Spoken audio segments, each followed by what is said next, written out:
Ito si Dayanan. Uy! Tulis ng serve. Martin. Better height. Ayun, off the block. Pumawi agad. Bawi si Ian Martin. So, Letran is back in front. Ito, mas magandang bigay para kay Martin. Tama yung distansya sa net at yung taas ng set. Ngayon, magagaling siya sa likod. Ooh! Still a good pass. Nitura. Oh, one motion quick for Letran. And we will arrive at the first technical timeout here. Estrelier setting that quick. And the 8th point of Letran, 8-6 lead for them. Babalik po kami. Kaya pati yung Spikers medyo nag-a-adjust. Kanda naman ng serve. 4 na sunod-sunod na puntos para sa EAC so far. Oh! Sari ends it. And Letran gets the point. Medyo may gigil dun sa palo itong si Sari. And kung makikita natin yung mga blockers din ng EAC, hindi sila naka-position. And pag medyo nakahiwalay ka kasi sa net, medyo malayo ka sa net, mahirap talagang makakuha ng block. Estrelier. Sari will try. Again, De Andres with a track down. Uy! Bumalik! Pero buhay pa! Good reflexes by De Andres. Wow! Great effort. And now EAC has a chance. Oh! Jaja Villena detonates in front. Mas nakaka-hype yun, Martin. Yung mga ganong klase ng setup play. Kailangan makita natin yung save. Oo. Bago to. Hasn't been herself here in the first set. Eto ulit siya. Binigyan.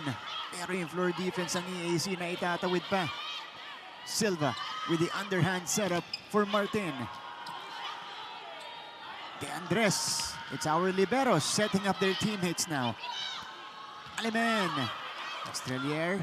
Easy up. Judel. Nandun si De Andres. Aliman. Bumuelo. Power naman ngayon. Silva with a save. Here we go.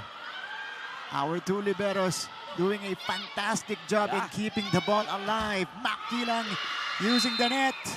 And Gia scores. I-comment lang natin yung duelo as we see the point here from behind by Makilang using the net again. The effort of our liberos. These are actually 2 of the best. Judel Nitura. Let's see if she can get it going. Serve. Dayanan. Makilang. Keeps it up. Martin! That hit the ground first. So Martin ties it up. Yup. Medyo nalito si hindi na-expect ni Villena na mapapalo at magagawan pa ng paraan. Ni Martin, yung angulo na yon. Tsaka lumilipad dati. Ngayon pa rin naman. Kaya pa eh. John Vic de Guzman. Ay, nakakabay sa mga panahon na yun. Bumalik ka na daw. Ito na. Kaya, Nag-uusapan natin si Alimen now. She is starting to variate it. from 2 attack errors, from 2 successful attacks. Pero kanina parang ang taas ng percentage na when it comes to floor defense. Pero pagdating sa attack, medyo nakukulangan ako. Either the drop ball nila, papalo sila, mag-error sa attack.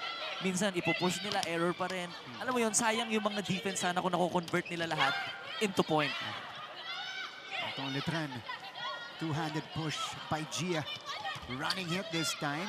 Pasa ulit ni Judel. Back to Makilang. Podonal will try. Drop ball.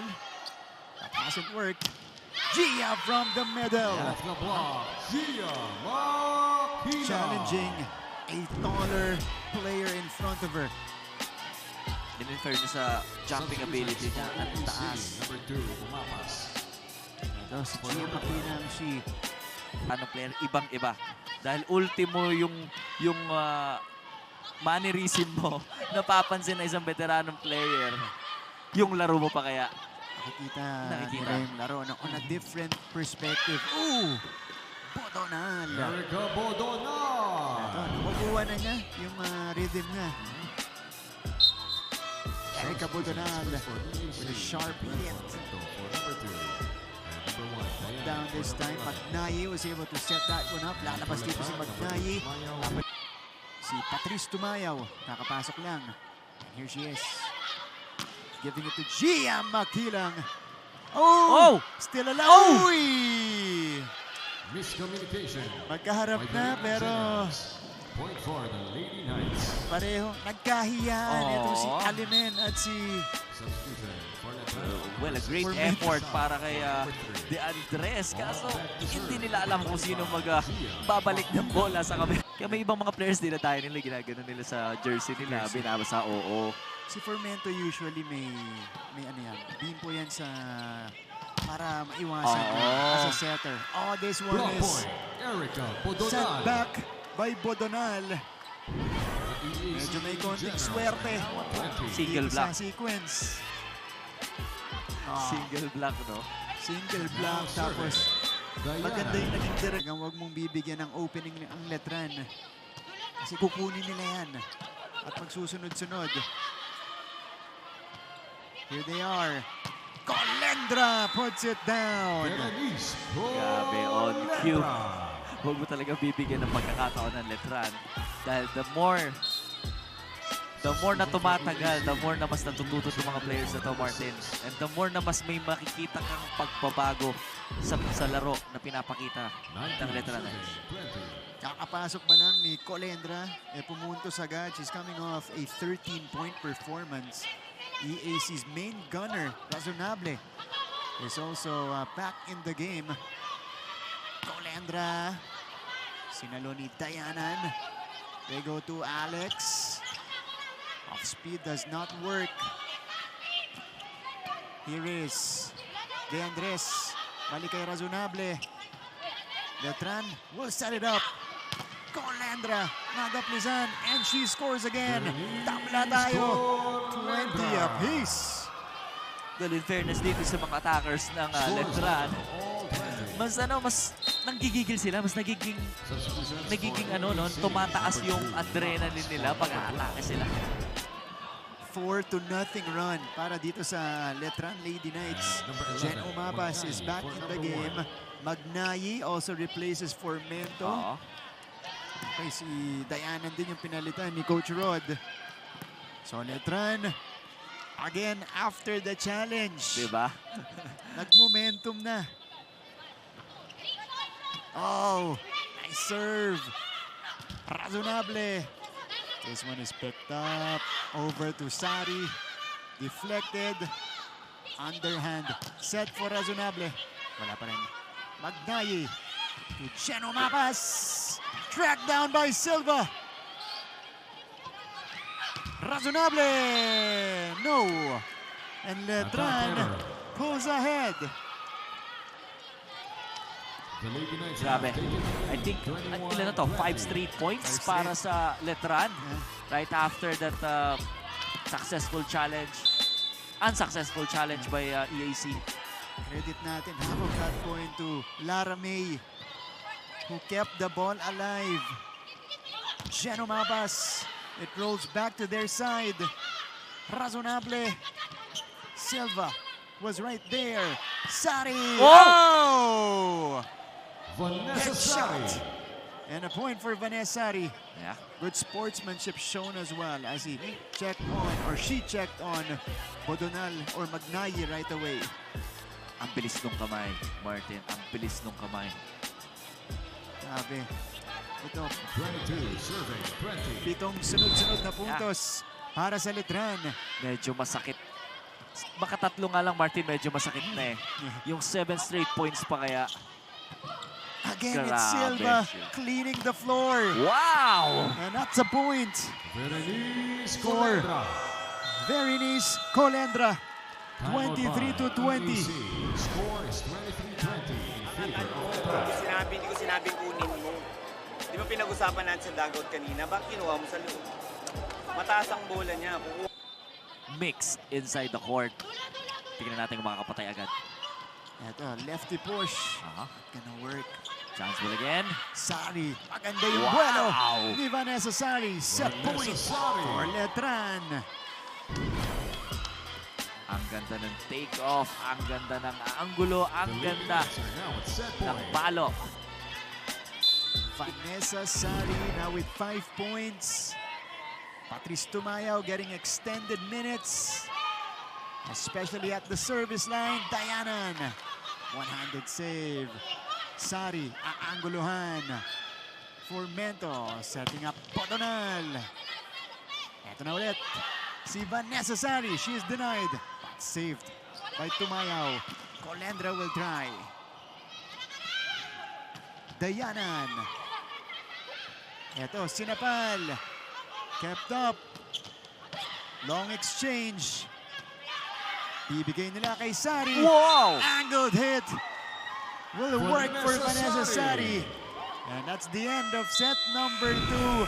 Letran unleashing a furious rally led by Vanessa Sari.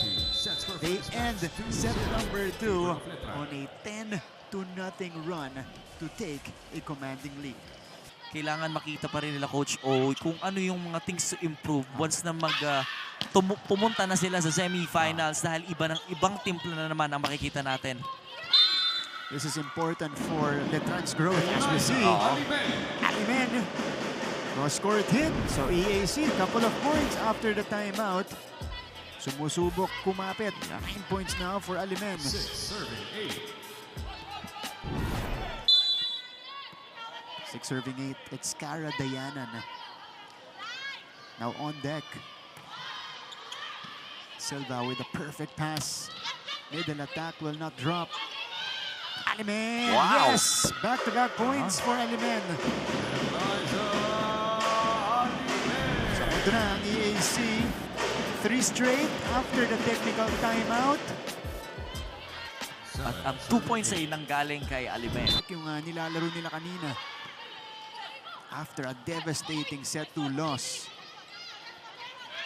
This is Vanessa Sari! Vanessa Sari. Grabe. Iba talaga pag may height advantage, Martin. Iba yung may height advantage ka na at meron ka pang mataas na talon. Vanessa Iba. Sari. Silva. Back to Gia. Again. Kanina patayan siya ni Villena but this time meron agad sagot. Itong si Gia. Down the line hit. Diba? The most consistent player sa laban ng Letran versus EA. Dito sa stretch na to, hindi maitabla ng EAC, ha? Underhand. Give for Gia. Dahil di nila matabla, dahil yan kay Gia Makina. Diba? Either outside, either open, either opposite. Well, ready to si Gia. Ilang now with 13. Dayanan. Tumayaw. Sari. Ando si Di Andres. Dayanan. Dinrap. Colendra. Wow. Colendra. Marami pang pwede mangyari, Martin. Malay natin, makahabol pa itong EAC. Here is Sari. Returned. Oops. Kilang from behind. No. They bring it to Dayanan. Tumayaw. Silva. Sinetap si Colendra. Colendra. Lakas talaga ng palo. Inisyan Colendra. Drop from behind doesn't work. Tumayaw. Yes! And what a set by Princess Tumayaw as well. Ang galing. Kando. Faking out the blocker. Diba? Kung ako sa mga blocker, talagang malalaman mong litong-lito sila. Hindi nila alam kung saan ibabato ni Tumayaw yung mga set-up plays niya. What a gem for Letran itong si Princess Tumayaw. Imagine you have Estrelier as your primary and a secondary itong si Tumayaw. Two-handed push is not gonna work. Isar gives up the free ball. Dayanan, Tumayaw, absorbing it. Colendra again. Her power is overwhelming this EAC defense. She now has 8 points off the bench. 18 serving 12. Nishen Colendra. They'll be the first team in the history of the league to reach double figures in wins sa volleyball. Kasi first time natin mag-second round. Yeah, totoo, tama. Diba? History. Wow. Oh, Letran is rolling. For the Lady Knights. What a push. It is Enverga keeping that ball alive, and then that one motion quick for Substitution Napal. for the Pride. Drops right through the middle. 18 serve No room for 24. errors. Totoo. Very 6 na easy. puntos. 6 na puntos pa ang kailangan nilang habulin dito, Yeah. Martin. Ito jump serve. They go to Makilang. One-handed save by Aliman. Dalawa yung kumuha ng bola. Hindi tumawid para sa EAC.